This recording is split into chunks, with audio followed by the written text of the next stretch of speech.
سوال یہ ہے کہ عید کی نماز کا طریقہ کیا ہے؟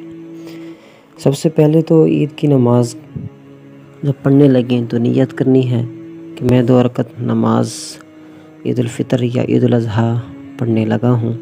6 زائد تکبیروں کے ساتھ منہ میرا کعبہ شریف کی طرف، واسطے اللہ تعالیٰ کے لیے، پیچھے اس امام کے اللہ اکبر۔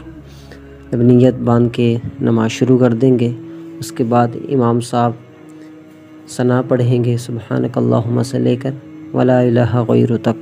پھر امام صاحب 3 تکبیریں کہیں گے۔ ہر تکبیر میں ہاتھ کانوں تک اٹھانے ہیں اور پھر نیچے چھوڑ دینے ہیں۔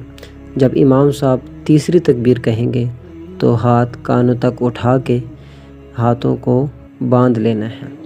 پھر اسی طرح امام صاحب پہلی ہی رکعت میں یہ 3 تکبیریں جب مکمل کر لیں گے، پھر قرات کریں گے، سورۃ الفاتحہ پڑھیں گے، کوئی سورت ملائیں گے، پھر رکوع کریں گے، دونوں سجدے کریں گے، پھر اس کے بعد دوسری رکعت کے لیے کھڑے ہو جائیں گے۔ جب دوسری رکعت کے لیے کھڑے ہوں گے تو امام صاحب سورۃ الفاتحہ پڑھیں گے، کوئی سورت ملائیں گے، اس کے بعد رکوع میں جانے سے پہلے امام صاحب 3 تکبیریں کہیں گے۔ پہلی تکبیر میں ہاتھ کانوں تک اٹھانے ہیں، پھر ہاتھ چھوڑ دینے ہیں۔ اسی طرح تینوں تکبیروں میں ہاتھ کانوں تک اٹھانے ہیں، پھر ہاتھ چھوڑ دینے ہیں۔ اور جب چوتھی تکبیر امام صاحب کہیں گے، پھر ہم نے رکوع میں چلے جانا ہے۔ رکوع میں جانے کے بعد پھر امام صاحب دونوں سجدے کریں گے، تحیات پڑھیں گے، پھر سلام پھر لیں گے۔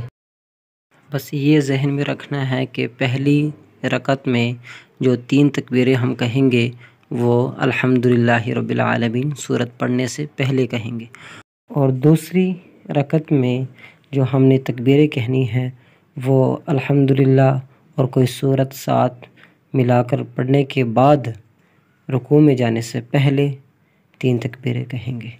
اللہ تعالیٰ ہم سب کو عمل کی توفیق عطا فرمائے، آمین۔